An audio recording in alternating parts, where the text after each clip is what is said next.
Buenos días. Vamos a conversar sobre electrocardiograma patológico. Ya tuvieron electrocardiograma normal y ahora vamos a ver por ahí las alteraciones más importantes del electrocardiograma. Los temas que vamos a charlar es el agrandamiento de la aurícula derecha y aurícula izquierda, la hipertrofia ventricular izquierda, ya vamos a explicar, sistólica de presión, diastólica o de volumen. Vamos a hablar de los bloqueos, bloqueo de rama derecha, bloqueo de rama izquierda, y vamos a repasar un poquito la cardiopatía isquémica. Ya tuvieron ya alguna clase, pero vamos a repasarla desde el punto de vista también del electrocardiograma. Muy bien. Empecemos con los agrandamientos auriculares. A ver, esta forma de mostrar los agrandamientos auriculares es muy gráfica. Esta es la onda P normal, esta es despolarización auricular normal. La onda P está conformada por la despolarización de la aurícula derecha. Primero, el nódulo sinusal está del lado izquierdo, del lado derecho, y se despolariza entonces primero la aurícula derecha. Después se despolariza la aurícula izquierda, conformando en este dibujo, esto es tiempo, acá se despolariza la aurícula derecha. Primero, hay una parte en la cual se superpone la despolarización de aurícula derecha y aurícula izquierda, esto es el pico de la onda P, y finalmente la despolarización de la aurícula izquierda. Esto es lo normal, entonces da una onda P que tiene un voltaje de no más de 0.25, o sea, 2,5 milivolts, no más de esto, y no dura más de 0.10, digamos, 0.10 segundos. Es entonces que tenemos acá una onda P de características normales. Cuando yo tengo un agrandamiento de la aurícula derecha, lo que aumenta es la primera parte de la onda P, que está formada por la aurícula derecha. Es entonces que la aurícula derecha aumenta, digamos, su voltaje, y además tarda más en despolarizar la aurícula. Al ser más grande, tarda más. Entonces, cuando se despolariza la aurícula izquierda, vemos que hay una superposición de despolarización de las dos aurículas durante un mayor tiempo, y por lo tanto el voltaje que está generado por la despolarización auricular es mayor. Eso condiciona que la aurícula, fíjense primero que acá, entre esto y esto, no hay mayor tiempo, no tarda más la despolarización de la aurícula pulmonar con aumento de la aurícula derecha con respecto a la despolarización de la onda P normal. O sea, la P normal dura igual que la P de aurícula derecha, pero tiene un mayor voltaje aquí. Por lo tanto, la onda P se hace de un voltaje mayor que el normal. Se hace más alta, tiene un voltaje mayor, pero tiene el tiempo que tarda en despolarizarse estas dos aurículas es el mismo, normal. O sea, fíjense que de acá a acá dura un determinado tiempo y de acá a acá dura el mismo tiempo, pero con un mayor voltaje de despolarización en la P. Cuando el agrandamiento está hecho por la aurícula izquierda, cuando es agrandamiento de aurícula izquierda, acá tenemos una P diferente. Acá tenemos una P que la P pulmonar se inicia normal, la P generada por la aurícula derecha, y la aurícula derecha despolariza en forma normal, y la aurícula izquierda, más tardía, se despolariza con un mayor voltaje, y como es más grande, necesita un tiempo mayor.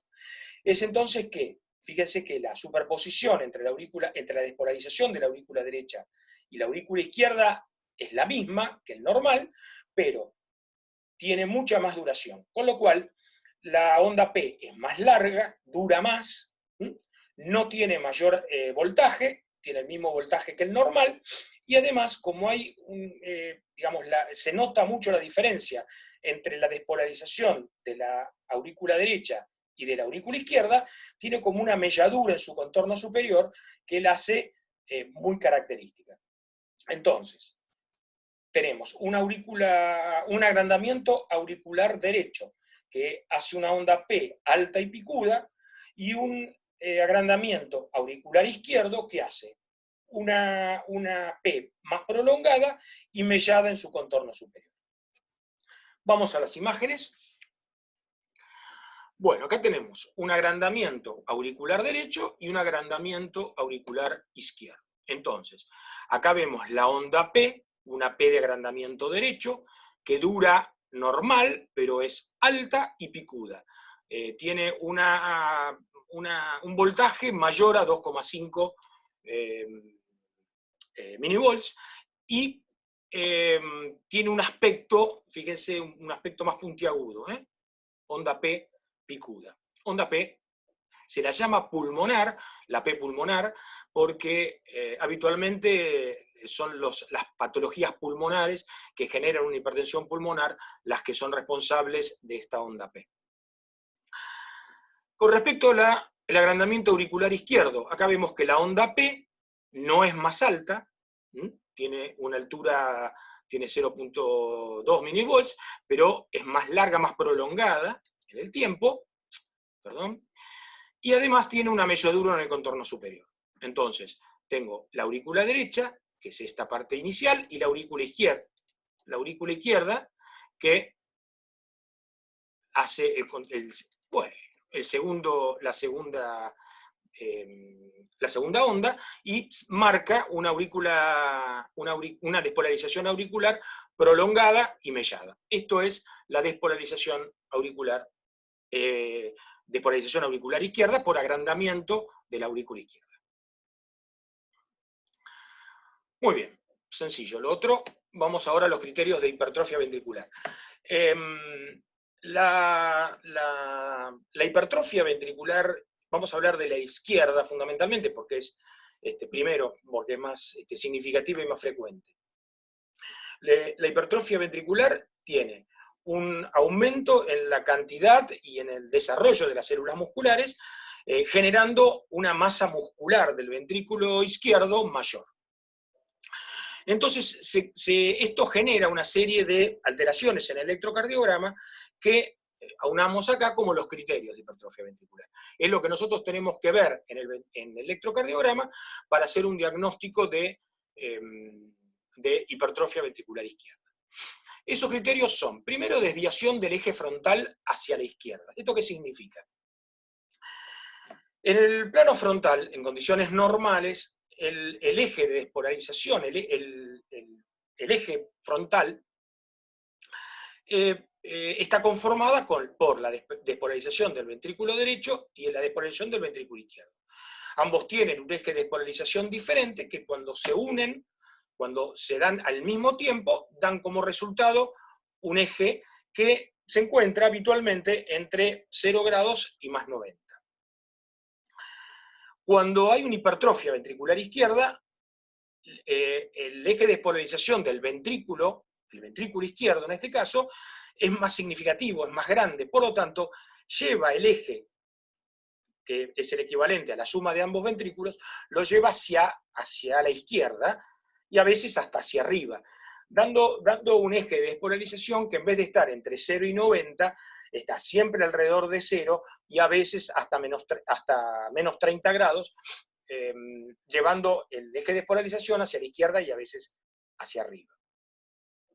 Lo otro es el aumento del voltaje de precordiales izquierdas, o sea, las derivaciones que ven la despolarización ventricular desde el lado izquierdo, ven este agrandamiento, aumento del voltaje del eje que representa la despolarización del ventrículo izquierdo, lo ven de frente y por lo tanto el voltaje que corresponde a la despolarización del ventrículo izquierdo, en este caso las R's de ABL, D1, B5 y B6, se hacen con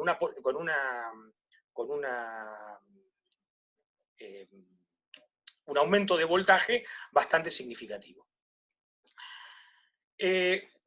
Cuando yo hago el índice de Sokolov es poner en números lo que hemos visto antes, o sea, lo que se hace es medir la S en B1 o B2, o sea, la S que tiene mayor voltaje, y se la suma a la R de B5 o B6, en este caso la R que tiene mayor voltaje. Cuando yo sumo la S de B1 o B2 más la R de B5 o B6, cuando sumo ese voltaje, esa altura, si tiene más de 35 milímetros, yo digo que tiene un índice de Sokolov más de 35, por lo tanto, sugestivo de hipertrofia ventricular izquierda. Y después los trastornos secundarios de repolarización ventricular. O sea, la hipertrofia ventricular izquierda, ya ahora lo vamos a explicar brevemente, por el cambio de diámetros, el cambio de grosor del ventrículo izquierdo, produce alteraciones de la repolarización. Además de producir trastornos en la despolarización, genera también trastornos en la repolarización, y esos trastornos de la repolarización caracterizan un poco las sobrecargas ventriculares sistólicas y diastólicas, que es lo que vamos a ver. Acá vemos dos repolarizaciones diferentes. Esto es un electrocardiograma normal, y acá tenemos una sobrecarga diastólica. ¿Qué significa? Cuando yo tengo un ventrículo izquierdo con una sobrecarga diastólica, lo que significa es que tengo un aumento de presión, una sobrecarga de volumen. O sea, que el ventrículo izquierdo está sobrecargado por un exceso de volumen que tiene que manejar. Por ejemplo, una insuficiencia aórtica, en la cual parte de la sangre aórtica vuelve al ventrículo. Entonces el ventrículo tiene que manejar una cantidad de sangre que viene de la aurícula izquierda más una cantidad de sangre que viene de la aorta. Por lo tanto, genera una sobrecarga de volumen que hace que ese ventrículo se hipertrofie, o sea, tiene mayor masa muscular, pero al distenderse, al dilatarse un poco, porque tiene que manejar volúmenes, el espesor del ventrículo no aumenta, aumenta la masa total muscular, pero no aumenta el espesor del ventrículo. Por lo tanto, ustedes recuerdan que el orden de la despolarización y la repolarización de la pared muscular, de la pared del ventrículo, es: primero se despolariza el endocardio, después se despolariza el epicardio, después se repolariza el epicardio primero y después se repolariza el endocardio. O sea, lo primero que se despolariza es lo último que se repolariza. Por esa razón, en condiciones normales, la onda R, o sea, el QRS, y la onda T son coincidentes en su polaridad, a pesar que una despolarización es un vector con una polaridad opuesta. Pero como la repolarización se invierte con respecto al orden, el QRS y la onda T son coincidentes en su polaridad. En la sobrecarga diastólica, en la sobrecarga de volumen, fundamentalmente porque el ventrículo tiene un espesor casi similar al normal, tiene una onda T positiva, tiene una onda coincidente con el QRS, pero es una onda de aspecto como isquémica, o sea, una onda T que se hace simétrica y se hace algo picuda. Acá ven el cambio. Esta es una onda T normal, digamos, con un lento ascenso, un descenso más rápido. Esta es una onda T con una sobrecarga diastólica, coincidente con el QRS, pero simétrica y discretamente puntiaguda. ¿Qué pasa con la sobrecarga sistólica, las sobrecargas de presión? Cuando el ventrículo izquierdo tiene una sobrecarga de presión, por ejemplo, con una estenosis aórtica o una hipertensión arterial, el ventrículo tiene que generar una mayor presión que el normal, con lo cual se hipertrofia, aumenta la masa muscular. pero su ventrículo, o sea, la cavidad del ventrículo, no aumenta mucho, sino que lo hace a costa de un aumento del grosor de la pared del ventrículo. No necesita cavidad muy grande, lo que necesita es fuerza, tiene un músculo hipertrofiado, grueso, y una cavidad normal o a veces hasta más pequeña. Entonces, ¿qué pasa? Cuando se produce la despolarización de la pared del ventrículo, dijimos que en condiciones normales se despolarizaba el endocardio, se despolarizaba el epicardio, después el epicardio se repolarizaba y después se repolarizaba el endocardio. Ahora, como aumenta mucho el grosor del ventrículo, ¿qué es lo que sucede? Como tarda más la despolarización en llegar al epicardio, le da tiempo al endocardio de repolarizarse antes. Entonces, lo que antes era, me despolarizo el endocardio, despolarizo el epicardio, repolarizo el epicardio y repolarizo el endocardio, se transforma en despolarizo el endocardio, despolarizo el epicardio, repolarizo el endocardio y repolarizo el epicardio. O sea, va en el orden endocardio primero y epicardio después. Con lo cual, la onda T se hace opuesta al QRS. O sea, yo tengo el QRS y la onda T se hace asimétrica, pero negativa. Esto es sobrecarga, hipertrofia ventricular izquierdo de tipo sistólica. O sea, esto es porque el sobrecarga de ventrículo es por aumento de presión, sobrecarga de presión, sistólica, porque la presión se genera durante la sístole, y el ventrículo izquierdo se puso más grueso, con lo cual se alteró la repolarización del ventrículo izquierdo.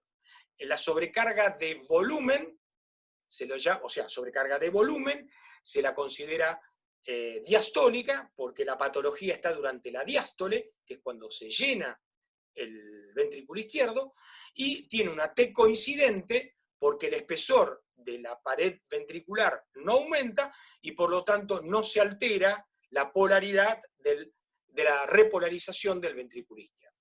Por eso, la sobrecarga sistólica, que es esta, da T negativa y asimétrica, y la onda y la hipertrofia diastólica o de volumen da una onda positiva, coincidente con el QRS, pero simétrica y discretamente puntiaguda. Vamos a ver los electros para ver si lo entendemos un poquito mejor. Hipertrofia ventricular izquierda sistólica, ¿sí? Sobrecarga de presión. Entonces, tengo en las precordiales que ven el ventrículo izquierdo, fundamentalmente D1 y ABL, B5 y B6, tengo QRS altos con un aumento del voltaje generado por las precordiales que están mirando el ventrículo izquierdo. Entonces, yo tengo aumento del voltaje de las precordiales izquierdas. Tengo una inversión de la onda T, en la misma derivación, fundamentalmente, que está visto por una T invertida en D1, T invertida en ABL, asimétrica, en B5, acá desde B4, B4, B5 y B6. Entonces, aumento del voltaje con inversión de la onda T. Si yo quiero sacar el Sokolov, a ver, esta es la S más profunda entre B1 y B2. Esto tiene acá, digamos, tiene 3, digamos, 4, digamos, bueno, 5, 10, 15, 20, 25, 28. 28 acá. Y entre B6, B5 y B6, B5 es la que tiene más voltaje, dijimos 28. 28, 38, 48, 51, 52. Claramente por encima de 35, por lo tanto, tiene un Sokolov positivo compatible con hipertrofia ventricular izquierda. Sistólica. Acá tenemos otra imagen. más o menos lo mismo, o sea, alto voltaje de las R's en precordiales izquierdas, no tanto las de D1 y ABL, no tanto, sí mucho en B5 y B6, y S's de alto voltaje en B1, pero fundamentalmente B2, con una T negativa, invertida, asimétrica.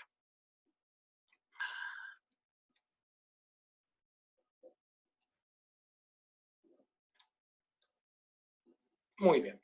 Y vamos ahora a la hipertrofia ventricular derecha. Digamos, es más o menos lo mismo, pero del otro lado. O sea, desviación del eje frontal, en vez de ser hacia la izquierda, en la hipertrofia ventricular derecha, desviación del eje frontal a la derecha, con la misma explicación que habíamos hecho del ventrículo izquierdo. Hay mayor masa en el ventrículo derecho, desvía el eje hacia la derecha. También lo mismo, si yo tengo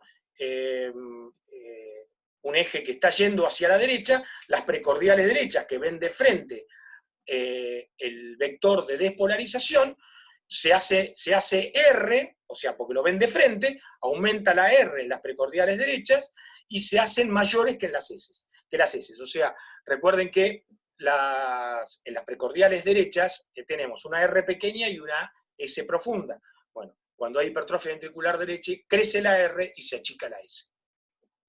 Pero al mismo tiempo veremos del otro lado S profundas en las precordiales izquierdas. Y lo mismo, trastornos secundarios de la repolarización ventricular.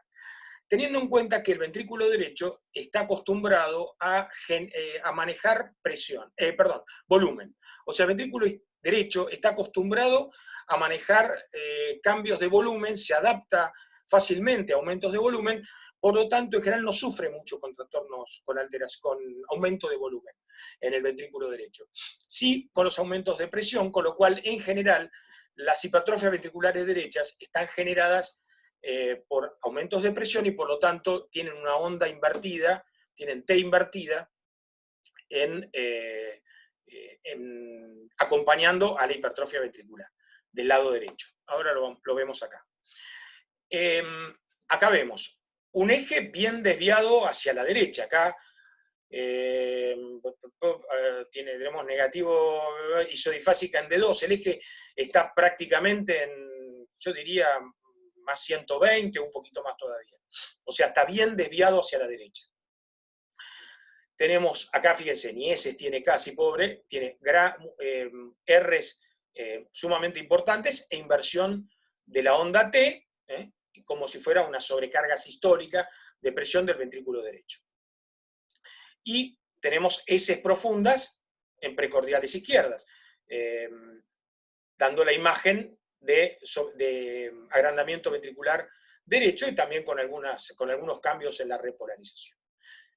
Entonces tenemos desviación del eje hacia la derecha, R's altas en precordiales derechas, junto con disminución de la S de poco voltaje, de poca amplitud, y aumento del voltaje, de la amplitud de las ondas S en precordiales izquierdas. Y fíjense lo que es la onda P. Tiene una onda P muy, muy alta, con una gran amplitud, un gran voltaje, una duración prácticamente normal y un aspecto bien alto y picudo. Onda P acompañando a una hipertrofia ventricular derecha. Muy bien. Vamos ahora a los bloqueos de rama. A ver, vamos a tratar de explicar más o menos este tipo de gráfico para comprender después cómo se alteran los diferentes bloqueos.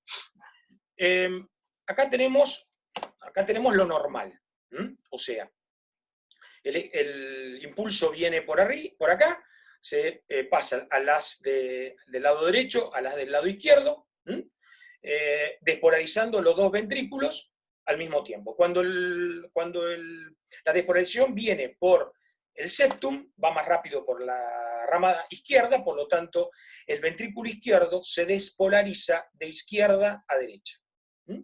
Ese es el primer vector de despolarización que está mostrando la despolarización del septum de izquierda, digo bien, de izquierda a derecha. Luego se despolarizan los ventrículos, y este es como el eje frontal de despolarización ventricular. Segundo vector de despolarización. Y finalmente se despolariza, digamos, la parte basal y posterior del ventrículo, del ventrículo izquierdo, dando un eje, fundamentalmente, un eje de despolarización hacia atrás. Primer eje o vector de despolarización, segundo y tercero. Si yo veo B1 y B2, lo que voy a ver es una onda positiva, pequeña, inicial, que corresponde al primer eje de despolarización, lo está viendo desde adelante, hace una pequeña R inicial.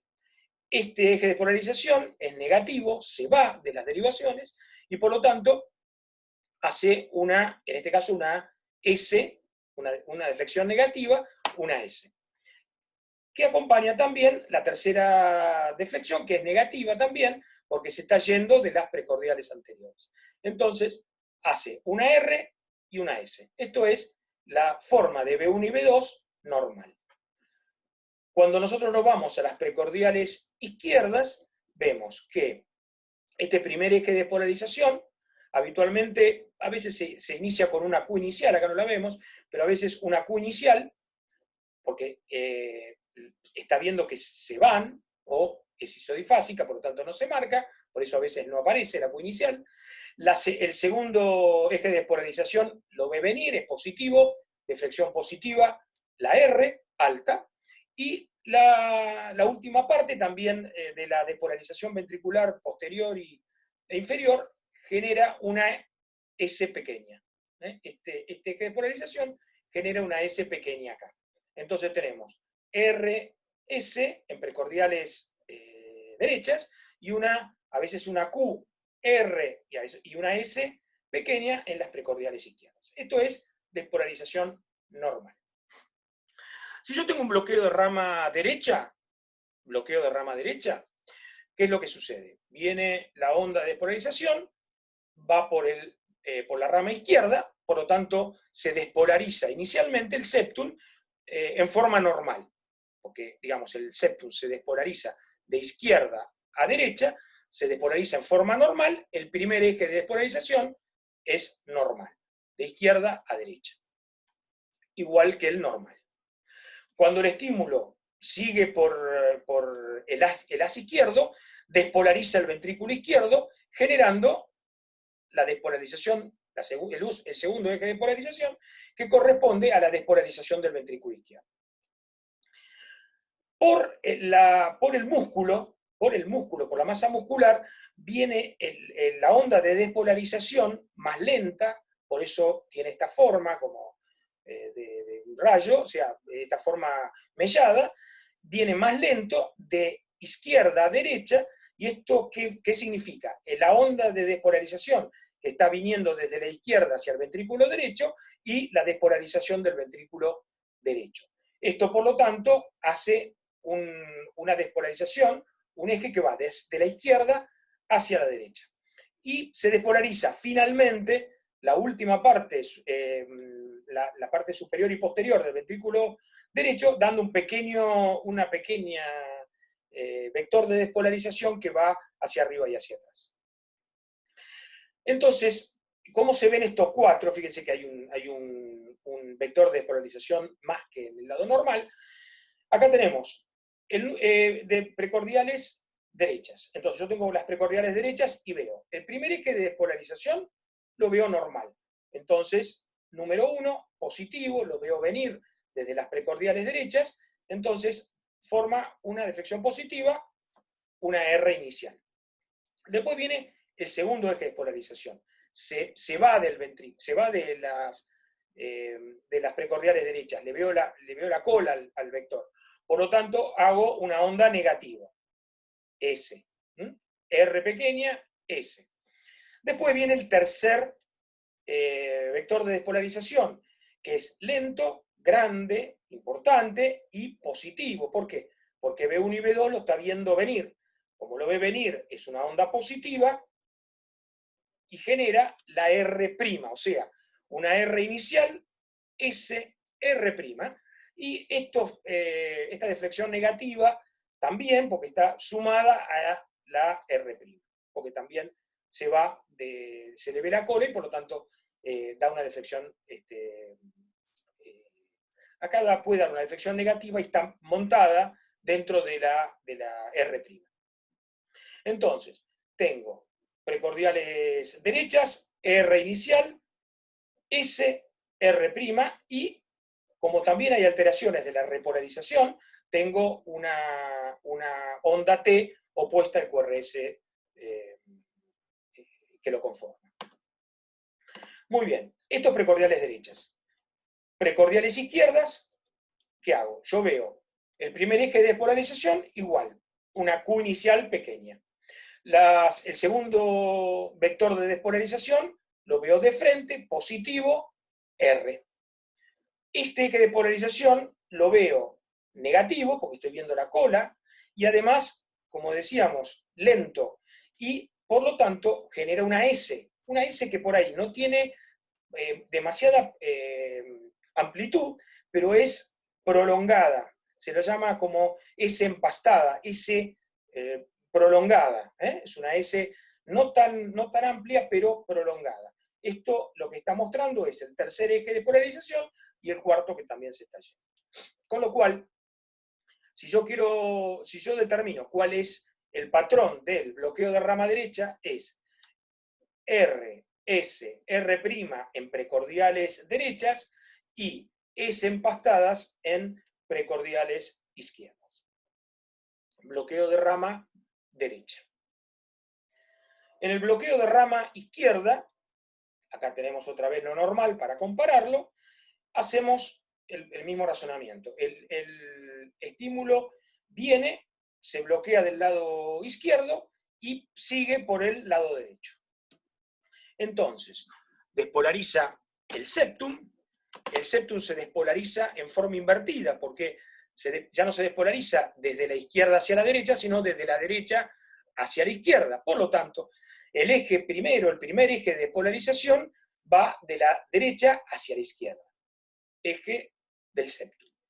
Después tenemos la despolarización viene y despolariza el ventrículo izquierdo y el ventrículo derecho y parte del ventrículo izquierdo. El estímulo viene por acá y empieza a viajar hacia la izquierda.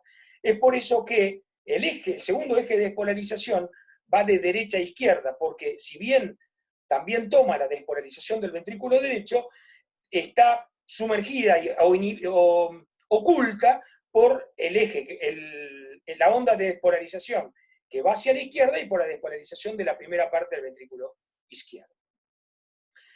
O sea, el estímulo viene por la derecha y va de acá para allá. Por eso es positivo hacia la izquierda. Después tenemos la despolarización de la pared libre del ventrículo izquierdo, también hacia la izquierda, de derecha a izquierda. Y el cuarto es la parte superior y posterior del ventrículo izquierdo, que también obviamente va desde la derecha hacia la izquierda. Entonces vemos como todos los ejes de polarización van de la derecha hacia la izquierda. Es entonces que si yo lo veo desde el lado derecho, de precordiales derechas, voy a ver el primer eje de polarización que se va, Q, sigue este eje que sigue, también se va, veo la cola del segundo vector, Q, tercero también negativo, Q, cuarto también negativo, Q. Entonces, todo es negativo, esto se llama QS, como si fuera todo Q y S. Fíjense que además tiene una duración más prolongada, porque esto tarda más en despolarizarse, pero todo el eje de polarización va de derecha hacia izquierda, con lo cual tiene una QS, o sea, todo negativo en precordiales derechas, B1, B2. Cuando yo lo veo de precordiales izquierdas, ¿qué sucede? El primer eje de polarización es positivo, ¿sí? Dando una R pequeña, inicial. Después viene toda la despolarización del ventrículo izquierdo, que viene como una R mayor. Y con esta melladura, que es, digamos, que se marca en el paso de la despolarización de la zona derecha hacia la zona izquierda. Es por eso que hay ausencia de onda Q inicial, porque no hay ninguna onda que se va hacia acá, como es lo normal, por lo tanto hay desaparición de la Q inicial de precordiales izquierdas y da una R mellada en las precordiales izquierdas. Entonces, bloqueo de rama izquierda es QS en B1 y B2, o QS en precordiales derechas, y ausencia de Q inicial en precordiales izquierdas con una R mellada, compartiendo esa imagen en B5 habitualmente, B5, B6, y a veces se comparte con D1 y ABL, que estarían viendo el ventrículo desde este lugar. Bloqueo de rama izquierda. Entonces, repasemos. Bloqueo de rama derecha, R, S, R' en precordiales derechas y S empastada en precordiales izquierdas. Bloqueo de rama izquierda, QS en B1 y B2, QS en precordiales derechas, y ausencia de Q en precordiales izquierdas con una R mellada. Bloqueos de rama. Bien. Vamos ahora a cardiopatía isquémica. Digamos, con la cardiopatía isquémica tenemos como 3 estadios. Una parte que es la isquemia, o sea, hay una hipoperfusión miocárdica, el ventrículo sufre una falta de sangre, pero no hay lesión todavía, o sea, no hay células muertas, no se mueren células musculares en la primera etapa. Falta sangre, pero no hay lesión. En la segunda etapa, esa isquemia, ya sea por la importancia de la isquemia o por la duración de esa isquemia, empieza a generar lesión.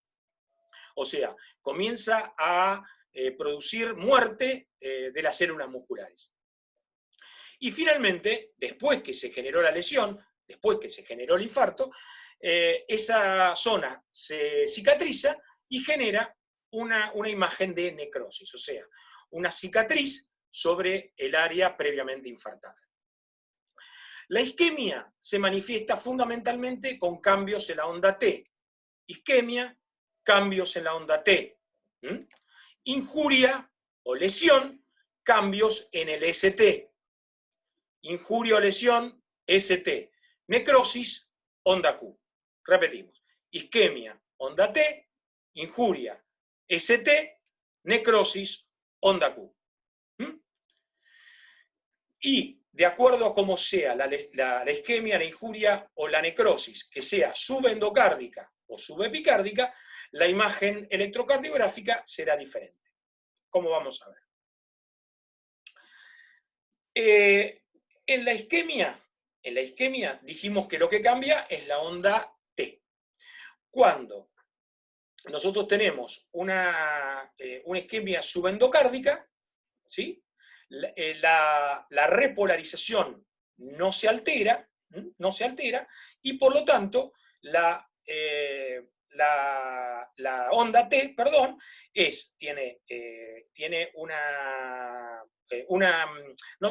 no se altera en función de la polaridad. O sea, la onda T sigue siendo positiva con respecto al QRS. La alteración que se genera es la forma de la onda T. La onda T se hace picuda y simétrica.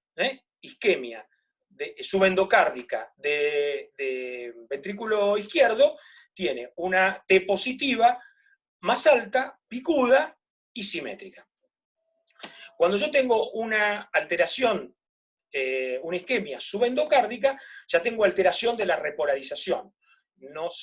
Como dijimos antes, hay una alteración del orden de la repolarización con respecto al QRS. Por lo tanto, yo tengo un QRS y una inversión de la onda T. La onda T es también simétrica, es isquémica, simétrica y opuesta, negativa, con respecto al QRS. Con lo tanto, está generando una isquemia, se manifiesta una isquemia subepicárdica. Entonces, isquemia subendocárdica, onda T positiva, picuda y simétrica. La isquemia epicárdica, tengo onda T negativa, simétrica. isquemia. Isquemia, onda T. Isquemia subendocárdica, acá tenemos el electrocardiograma, vemos ondas T positivas y simétricas. Positivas y simétricas. Picudas y simétricas. Isquemia subendocárdica. Isquemia subepicárdica, fíjese la onda. Esta es la cara inferior, de 2, T simétrica y negativa, T simétrica y negativa, T simétrica y negativa, acá también, B5, T simétrica y negativa. Isquemia subepicárdica, solamente isquemia, onda T. Cuando yo tengo injuria o lesión, o sea, injuria, lesión es lo mismo, algunos le dicen injuria, otras lesión, ya tenemos alteración del ST. Si la lesión es subendocárdica, tengo infradesnivel del ST. O sea, tengo un punto J llevado hacia abajo, con lo cual genera un infradesnivel del ST. Acá ya hay un poquito, acá se ve, acá claramente, acá también.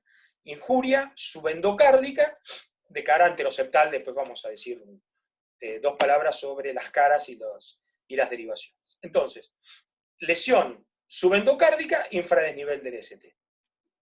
Si la lesión es subepicárdica, ya tengo supradesnivel del ST. Tengo supradesnivel del ST. El punto J se fue acá arriba, tengo supradesnivel del ST, supradesnivel del ST, tengo supradesnivel del ST, supradesnivel del ST.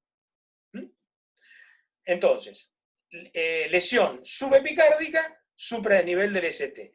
Lesión subendocárdica, infradesnivel del ST. ¿Bien?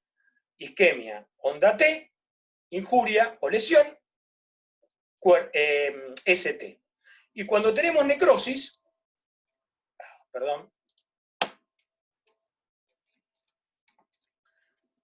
cuando tenemos necrosis, tenemos onda Q. O sea, por ejemplo acá tengo inicialmente una onda en B1, B2 y B3, tengo onda Q. En vez de crecer la R acá, tengo Q, que es todo el QRS. Acá es Q, todo el QRS. Acá es Q, todo el QRS. Miren B4, todavía Q. Y acá todavía también. O sea, tengo una secuela, B1, B2, B3, B4 y B5 también. Es una gran secuela anterior, una gran cicatriz de la cara anterior del ventrículo izquierdo. Bueno, necrosis. Entonces, yo soy un tipo que, repito, isquemia, onda T, injuria, ST, necrosis, onda Q. ¿Bien? Bueno, acá hicimos un pequeño planteo, digamos, no es más bien básico. Repásenlo, termínenlo de ver en el libro. Yo sé que les va a quedar dudas después de esto. Yo voy a ver cómo hacemos un contacto para yo tratar de evacuar sus dudas. Con esto damos por finalizada la clase. Les agradezco mucho la atención que me han ofrecido y ahora hay que agarrar el libro y ponerse a estudiar. Les agradezco mucho, muchas gracias.